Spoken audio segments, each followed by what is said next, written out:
नमस्कार दोस्तों, मैं सुनीता कथा मंथन में आप सबका स्वागत करती हूँ। कथा मंथन में आज सुनिए रविंद्रनाथ टैगोर द्वारा रचित कहानी भिखारिन। प्रतिदिन मंदिर के दरवाजे पर आकर खड़ा हो जाना उस अंधी भिखारिन की दैनिक दिनचर्या थी।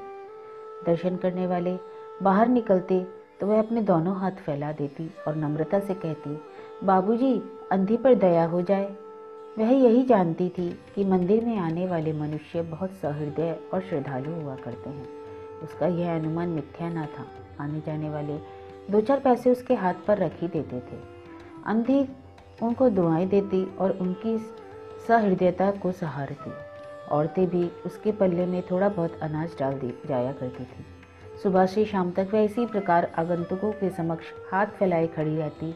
उसके बाद मन ही मन भगवान को प्रणाम करती और अपनी लाठी के सहारे झोपड़ी के पथ पर बढ़ जाती। उसकी झोपड़ी नगर के बाहर थी। रास्ते में भी याचना भरे शब्दों में प्रार्थना करती जाती, किंतु राहगीरों में अधिक संख्या सफ़ेद वस्त्रों वालों की होती, जो पैसे देने की अपेक्षा झड़कियां दिया करते। तब भी अंधी निराश न होती और उसकी याचना बराबर जारी रहती। झोपड़ी तक पहुँचते पहुँचते उसे दो चार पैसे और मिल जाते। झोपड़ी के करीब पहुंचते ही एक 10 साल का लड़का उछलता कूदता आता और उससे चिपट जाता। अंधी टटोलकर उसके माथे को चूमती।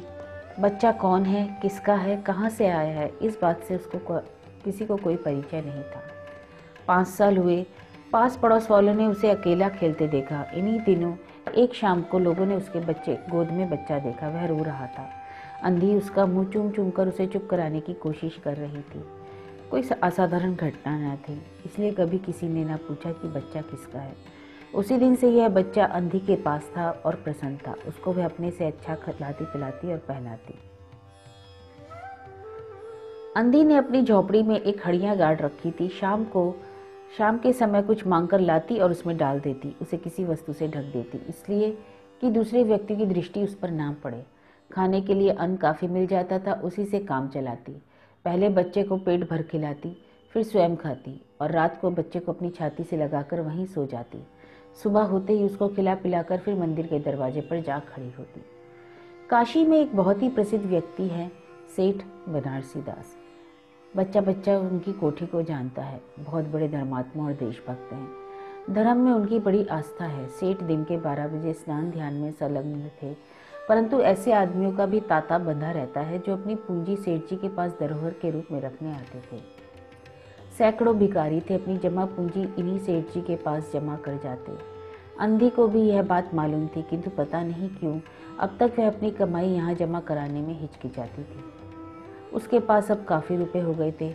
हंडी पूरी तरह भर गई थी। उसको डर था कि कोई चुरा ना ले। एक दिन शाम को समय अंधी ने वह हांडी उखाड़ी और अपने फटे हुए आंचल में छिपाकर सेठ जी की कोठी पर पहुंची।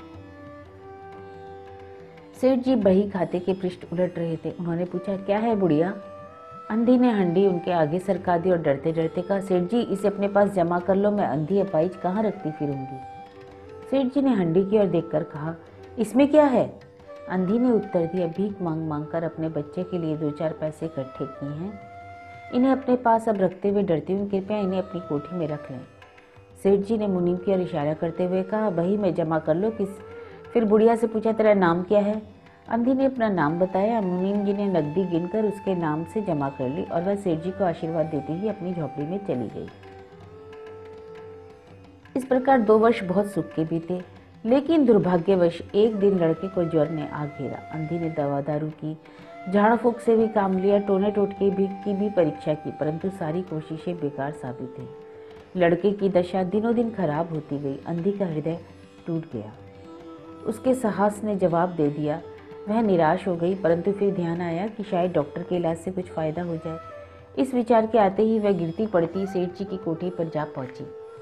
सेठ जी वहां मौजूद थे। अंधी ने कहा, सेठ जी, मेरी जमा पूंजी में से 10-5 रुपए मुझे मिल जाएं तो बड़ी मेहरबानी हो। मेरा बच्चा बीमार है, डॉक्टर को दिखाऊंगी। सेठ जी ने कठोर स्वर में कहा, कैसी जमा पूंजी, कैसे रुपए? मेरे पास किसी के रुपए जमा नहीं है। अंधी ने रोते हुए कहा, 2 वर्ष हुए, मैं आपके पास धरोहर के रूप में पैसों से बड़ी हांडी दे गई थी, दे दीजिए ना, बड़ी दया होगी। सेठ जी ने मुनीम की ओर एक रहस्यमयी नजर से देखते हुए कहा, मुनीम जी, जरा देखना तो इसके नाम से कोई पूंजी जमा है क्या? तेरा नाम क्या है हरी? अंधी की जान में जान आई, कुछ आशा बंधी। पहला उत्तर सुनकर उसने सोचा कि सेठ बेईमान है, किंतु अब सोचने लगी शायद उसे ध्यान न रहा होगा। ऐसा धर्मी आदमी भी भला कहीं झूठ बोल सकता है। उसने अपना नाम बता दिया, उलट पुलट कर देखा, फिर कहा नहीं, इस पर तो एक पाई भी जमा नहीं है। अंधी वहीं बैठी रही। उसने रो रो कर कहा, सेठ जी परमात्मा के नाम पर, धर्म के नाम पर कुछ दे दीजिए, मेरा बच्चा जी जाएगा, मैं जीवन भर आपके गुण गाऊंगी। परंतु पत्थर में कोमलता नहीं आती और ना आई। सेठ जी ने गुस्सा होकर उत्तर दिया, जाती है या फिर नौकर को बुलाऊं? अंधी लाठी टेक कर खड़ी हो गई और सेठ की तरफ मुंह करके बोली, अच्छा भगवान तुम्हें बहुत दे, और अपनी झोपड़ी की तरफ चल दी। यह आशीर्वाद न था, बल्कि एक दुखी भिखारिन औरत का श्राप था। बच्चे की हालत बिगड़ती गई। दवा दारू हुई नहीं तो फिर फायदा कैसे होता। एक दिन उसकी हालत चिंताजनक हो गई, उसके प्राणों के लाले पड़ गए। अंधी उसके जीवन से निराश हो गई। सेठ जी पर रह रहकर उसे गुस्सा आता था। इतना धनी व्यक्ति है, 2-4 रुपए दे देता तो क्या चला जाता, और फिर उससे कोई दान तो नहीं मांग रही थी ना, अपने ही रुपए मांगने गई थी।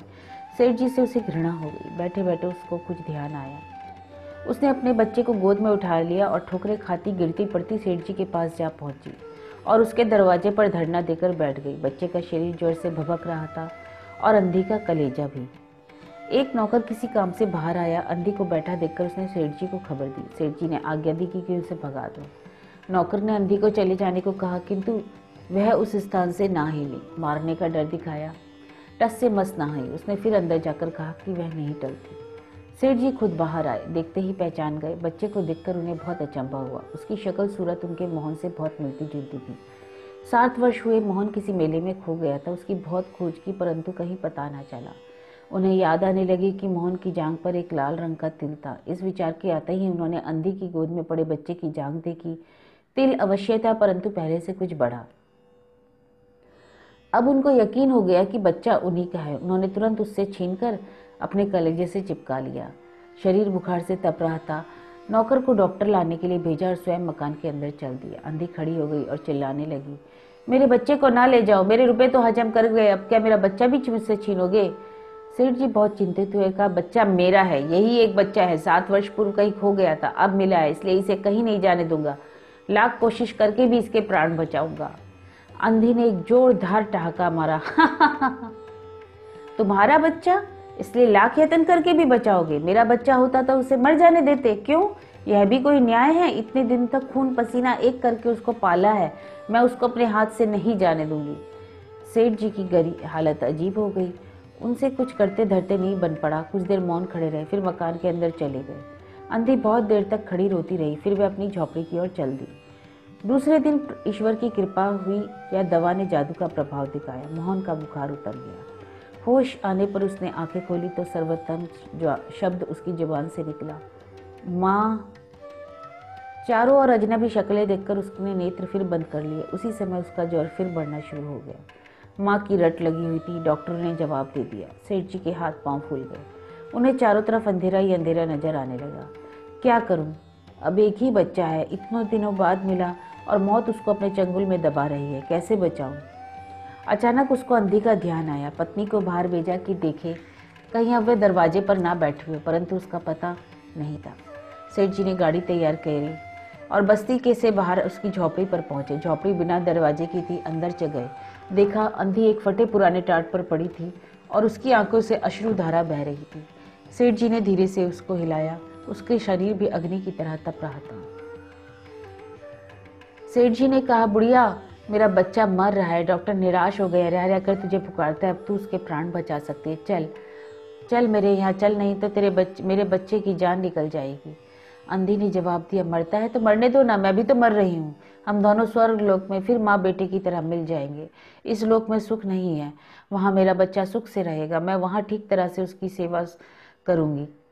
सेठ जी रो दिए। आज तक उन्होंने किसी के सामने सिर नहीं झुकाया था, किंतु इस समय अंधी के पांव पर गिर पड़े और रो रो कर कहने लगे, ममता की लाज रख लो माँ, आखिर तुम भी तो उसकी माँ हो, चलो तुम्हारी जाने से वह बच जाएगा।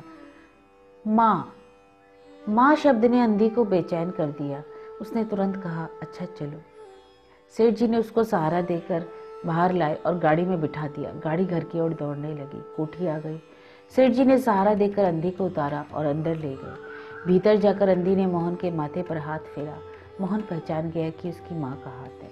उसने तुरंत आंखें खोल दी और उसे अपने पास खड़े हुए देखकर कहा, माँ, तुम आ गई। अंधी भिखारिन मोहन के सिराने बैठ गई और मोहन का सिर अपनी गोद में रख लिया। उसको बहुत सुख का एहसास हुआ और वह उसकी गोद में तुरंत सो गया। दूसरे दिन मोहन की हालत अच्छी होने लगी और 10-15 दिन में वह बिल्कुल तंदुरुस्त हो गया। जो काम हकीमों के जोशंदे, वैद्यों की पुड़िया और डॉक्टरों का मिक्सचर न कर सका, अंधे की ममता भरे स्पर्श ने पूरा कर दिया। मोहन के पूरी तरह ठीक हो जाने पर अंधी ने सेठ से विदा मांगी। सेठ जी ने बहुत कुछ कहा सुना पर वह उनके पास रह जाए, पर मजबूर होकर उसे विदा करना पड़ा। किंतु जब वह चलने लगी तो सेठ जी ने रुपयों की थैली उसके हाथ में दे दी। अंधी ने पूछा, इसमें क्या है? सेठ जी ने कहा, इसमें तुम्हारी धरोहर है, तुम्हारे रुपए, मेरा यह अपराध। अंधी ने बात काट कर कहा, यह रुपए मैंने मोहन के लिए इकट्ठे किए थे, उसी को दे देना। अंधी ने थैली वहीं छोड़ दी और लाठी टेकती हुई बाहर चल पड़ी।